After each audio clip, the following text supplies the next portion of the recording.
এই বন্ধু, কই যাইতাছ? এই যে একটু দোকানে যাইতাছি। আমার একটু লয়ে যা বেটা, বৃষ্টির লইগা যাইতে পারতাছি না, তুই তো ছাতা আনছ, লয়ে যা আমারে। আয়।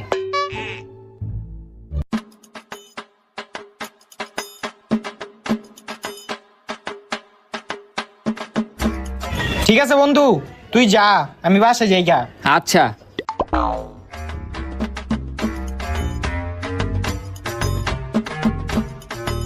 এই যে কাকা চিপসের টাকাটা।